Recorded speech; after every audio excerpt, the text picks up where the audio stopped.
Welcome. What you are about to watch is not science fiction, and it is not folklore. It is a serious investigation into one of history's most compelling unresolved questions. The mystery of the Paracas Thread Count, weaving so fine it shouldn't be possible. Across the world, in universities, research institutes, and field excavations, serious scholars are wrestling with evidence that does not fit the accepted story. Evidence that has been documented, measured, and peer-reviewed, and that still has no satisfying conventional explanation.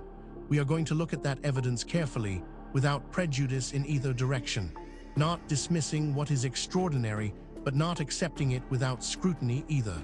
The truth, as always, is in the details. In 1925, Peruvian archaeologist Julio C. Tello discovered something in the desert burial grounds of the Paracas Peninsula that he was not prepared for. Wrapped around the preserved bodies of the dead, mummified by one of the driest environments on Earth, were fabrics of such extraordinary quality that they have never been fully explained. The Paracas Textiles are the finest pre-Columbian fabrics ever found anywhere in the Americas. Some reach thread counts of 398 warp threads per inch.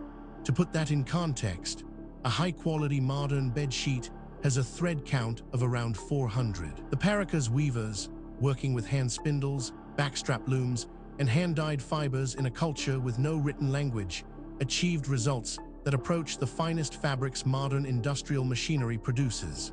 They did this between approximately 800 BC and 200 AD, using cotton and the fibre of alpaca and vicuña, with natural dyes that produced over 190 distinct color shades. On textiles made not for daily use, but as statements of power, identity, and spiritual belief, wrapped around their dead to accompany them into whatever came next. Modern master weavers who have attempted to replicate Paracas techniques cannot fully match the finest examples. The dyes are understood, the fibers are available, the loom type has been reconstructed, but the finest Paracas thread counts remain unmatched. What exactly did they know that we do not? This is where our investigation begins. Stay with us, because the further we go into the evidence, the more extraordinary it becomes. The story you think you know is only the surface. Beneath it lies something far more remarkable. Let us begin. Before we examine the specific evidence, we need to step back and understand the context. This case does not exist in isolation. It sits within the broader phenomenon of lost civilizations, and to properly evaluate what we are looking at, we need to understand the broader picture that surrounds it. The ocean has a long memory. As the last ice age ended around 12,000 years ago, sea levels worldwide rose by more than 120 meters, enough to drown entire coastal civilizations that may have flourished along shorelines that no longer exist. The continental shelves that now lie submerged beneath shallow coastal seas were once habitable land. River deltas, bays, and estuaries that today lie underwater were once the most attractive real estate on Earth, rich in resources, temperate in climate, and accessible by sea. If ancient peoples built their settlements where resources were most abundant, then much of the archaeological record of early civilization may be sitting on the ocean floor, invisible to conventional excavation. This is not speculation. Marine archaeologists have already found submerged ruins at dozens of locations worldwide, off the coasts of India, Japan, Cuba, and the Mediterranean islands. In some cases, these structures are clearly artificial: stone walls, carved steps, and rectilinear platforms that could not have formed naturally. The academic debate is not whether these structures exist, but what they mean. Were they built by unknown pre-flood cultures, or were they coastal settlements of known civilizations gradually abandoned as waters rose? The answer, in many cases, remains open. What oral traditions add to this picture is equally significant. Cultures living on or near the sea throughout the tropics and subtropics carry remarkably consistent flood narratives, stories of a great inundation that drowned an earlier world. These are not borrowed from one another through colonial contact. They predate European exploration. They appear to be independent memories of a shared catastrophe, the end of the last ice age, when the world coastlines changed forever and entire ways of life were drowned. The civilizations that built on those shores, if they existed, vanished beneath the waves. This context matters because it tells us something important.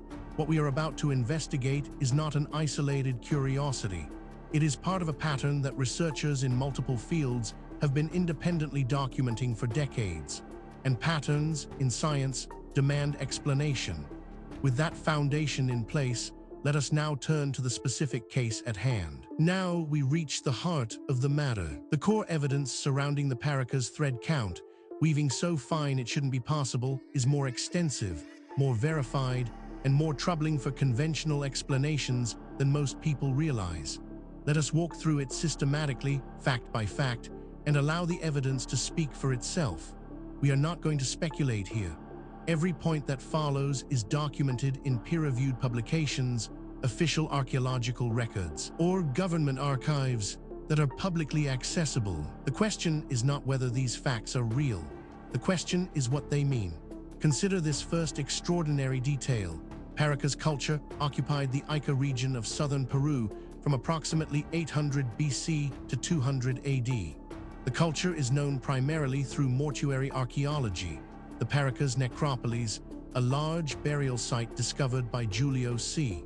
Tello in 1925, contained mummy bundles of individuals wrapped in multiple layers of embroidered textiles. The extreme aridity of the Paracas desert environment preserved both the bodies and their textile wrappings in exceptional condition. This single data point, if taken in isolation, might be set aside. Anomalies happen, instruments malfunction, researchers make mistakes, but as we continue, you will see that this is not an isolated anomaly. It is part of a consistent and documented pattern. But that is only the beginning. Researchers also discovered thread count analysis of selected Paracas textile samples has verified counts of up to 398 warp threads per inch, comparable to the finest modern Egyptian cotton and significantly exceeding most contemporary commercial fabrics. The threads are spun from cotton and from camelid fibre, primarily alpaca and vicuña. Achieving thread counts in this range requires hand-spinning individual fibres to extraordinary fineness before any weaving can begin, a skill demanding the highest level of craft mastery. Now, a skeptic might propose an alternative explanation for this, and that is entirely reasonable. We should always test alternative explanations before accepting extraordinary ones. The problem is that the alternative explanations, when examined carefully, create more problems than they solve. The mystery deepens when we examine. Natural dye analysis of Paracas textiles has identified over 190 distinct color shades. The dyes were derived from plants, including indigo and plants native to the Andean region, as well as minerals and insects. Pre-Columbian use of cochineal-related insects for red dye is documented in Andean textiles. The color palette follows systematic iconographic conventions rather than random decoration. This is where the conventional account begins to strain. Each individual fact might be dismissed or minimized in isolation, but the cumulative weight of the evidence is another matter entirely. Perhaps most remarkable of all, the iconography of Paracas textiles depicts complex supernatural figures, humanoid beings with multiple appendages, trophy heads, and transformation scenes in which human figures appear to be becoming animals or supernatural entities. The same iconographic figures appear on Paracas ceramics and stone carvings, confirming a shared and systematic Paracas mythology. The figures are now widely interpreted as depicting shamanic transformation or religious cosmology. Researchers who have examined this evidence have described it as genuinely difficult to explain within the accepted framework. These are not fringe commentators. They are credentialed academics publishing in mainstream journals, raising questions that the field has not yet satisfactorily answered. Then there is the matter of the Museo Nacional de Arqueología, Antropología y Historia del Perú in Lima holds the largest collection of Paracas textiles. International collections include holdings at the Textile Museum in Washington, D.C., the Brooklyn Museum, and the Gothenburg Museum of World Culture in Sweden. which held 89 Paracas artifacts, before returning them to Peru in 2023 following a formal repatriation agreement.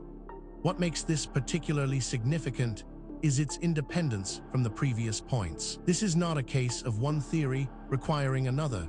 These are separate lines of evidence converging on the same uncomfortable conclusion. Adding to the enigma is this finding: modern weavers working with traditional Andean backstrap loom techniques, particularly in the Chinchero region near Cusco, represent the closest living continuation of the weaving tradition that produced the Paracas textiles. Contemporary artisans have studied Paracas techniques and can approximate many of the methods, but master weavers who have attempted systematic replication of the finest Paracas examples have not succeeded in matching the highest verified thread counts using period-appropriate tools. Taken together, these facts form a pattern that cannot be explained by coincidence, misidentification, or methodological error. Each piece of evidence has been examined by skeptics. Each has been subjected to alternative explanations, and in each case, the alternative explanation falls short of accounting for everything that has been documented. We are left with a body of evidence that demands explanation and an accepted narrative that does not provide one. This is where serious inquiry begins. Now that we have established the evidence, we need to examine the theories that researchers have proposed to explain the Paracas thread count, weaving so fine it shouldn't be possible. This is where the debate becomes most intense, because the theories reflect not just different interpretations of the same evidence, but fundamentally different assumptions about what is possible and what the past looked like. Understanding these theories is not just an academic exercise. Each one has been championed by serious researchers with genuine credentials, and each one captures something that the others miss. The truth, if it is ever established, will likely draw on elements of several. The first major explanation proposed by researchers holds that Paracas textiles were produced by specialist weavers working under the patronage of an elite social class within a highly stratified society. Weaving was a prestigious skill, not a household activity, and the finest textiles were produced by trained specialists over months or years per piece. Proponent: mainstream Andean textile scholarship. Main objection: we have no written Paracas records, so the social organization of textile production is inferred from the textiles and burial contexts alone. This interpretation has significant academic support and is backed by substantial evidence, but it is not without problems. Critics point out that it requires assumptions that go beyond what the evidence strictly supports, and that key predictions of this theory have not been confirmed by subsequent research. It remains contested, and the contest is productive. A rival school of thought argues that the extreme fineness of the finest Paracas textiles required generations of accumulated technical knowledge and possibly specialized tools whose exact form is now lost, meaning the achievement cannot be fully replicated. Today, proponent: contemporary master weavers who have attempted replication. Main objection: we may simply not have reconstructed the precise pre-spinning fiber preparation technique that made the finest individual threads possible. This theory is controversial, and deliberately so. Its proponents argue that the evidence demands an explanation outside the conventional framework. Critics counter that extraordinary claims require extraordinary evidence, and that the evidence presented, while suggestive, does not yet meet that standard. The debate continues in peer-reviewed literature. Perhaps the most unconventional theory suggests that the Paracas textiles served primarily ritual and funerary functions, as displays of status and spiritual identity for the afterlife rather than as utilitarian garments. The investment in their production was commensurate with their sacred purpose. Main objection: textiles with similar iconography but lower thread counts have been found in non-funerary contexts, suggesting the weaving tradition extended beyond funerary production alone. What is striking about this debate is not merely that experts disagree. That is normal and healthy in science. What is striking is the quality of the disagreement. Serious researchers working from the same body of evidence, reaching genuinely different conclusions. That level of fundamental disagreement, when it persists over decades, is a signal that something important has not yet been understood. The question is not which of these theories is right. The question is whether any of them is right, or whether the truth is something that none of the current frameworks has yet been able to capture.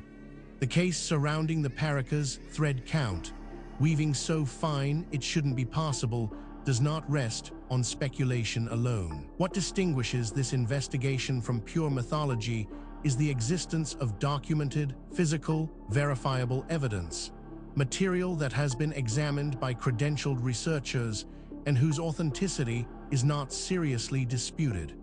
What is disputed is its interpretation. Let us review the most significant documented evidence as objectively as possible. We are not going to cherry-pick the data that supports a preferred conclusion. We are going to lay out what exists and let you draw your own assessment.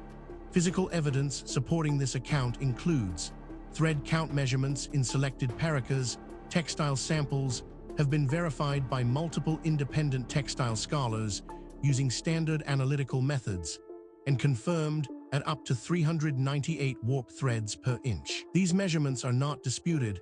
The thread counts are real and consistent across separate analysis of the same samples. The unresolved question is how they were achieved using pre-Columbian hand spinning and backstrap loom technology, not whether the measurements are accurate. This evidence has been subjected to independent verification. Skeptics have examined it. Alternative explanations have been proposed and tested. The data remains. The question of what it means remains open. Investigators have documented the natural dye evidence. Spectroscopic analysis of Paracas textile dyes has identified the pigment sources for the 190-plus color palette, local plants, regional minerals, and insect-derived dyes.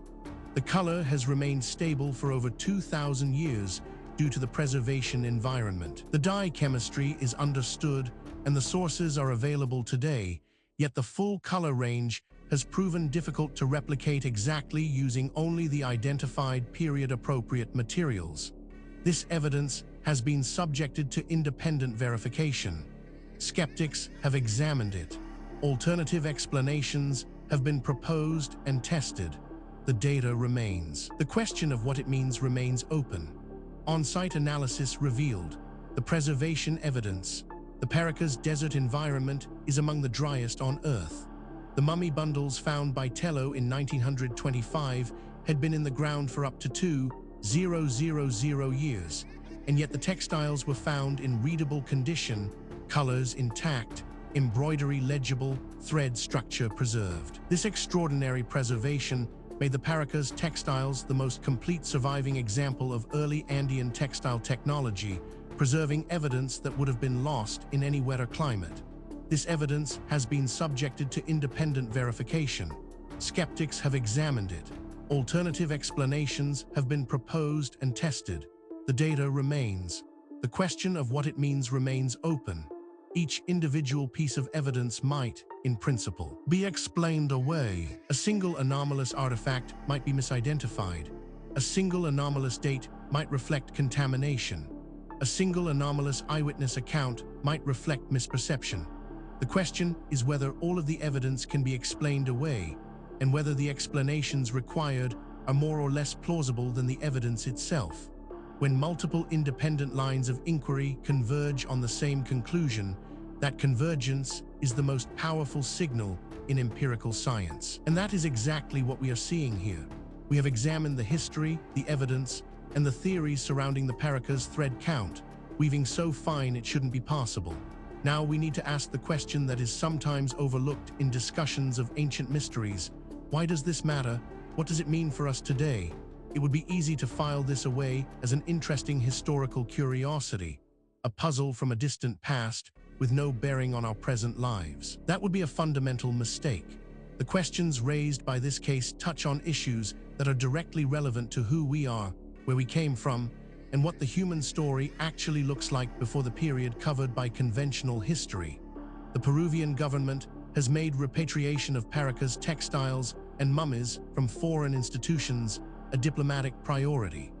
The Gothenburg Museum returned 89 artifacts in 2023, and negotiations continue with other European institutions. Conservation research uses 3D microscopy and multispectral imaging to analyze thread twist, fiber preparation, and dye composition.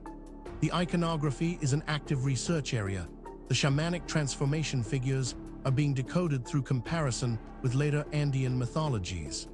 Modern Andean weavers in the Chinchero region continue to practice backstrap loom weaving with natural dyes, keeping the living tradition closest to the Paracas heritage. The finest Paracas thread counts remain unmatched by any modern commercial textile.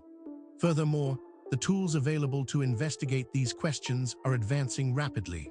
Satellite imaging, ground-penetrating radar, ancient DNA analysis, isotopic tracing, and deep-sea sonar are all providing capabilities that previous generations of researchers could only dream of. Cases that were genuinely unresolvable 10 years ago are now open to new analysis. And the findings, consistently, are expanding rather than contracting the mystery. The investigation continues. New discoveries are being made. New analyses are being published. New voices are entering the conversation from disciplines that were not previously part of the discussion. The answers, when they come, and they will come, will not merely solve a historical puzzle. They will force a fundamental revision of assumptions that underpin our entire understanding of human history and human potential.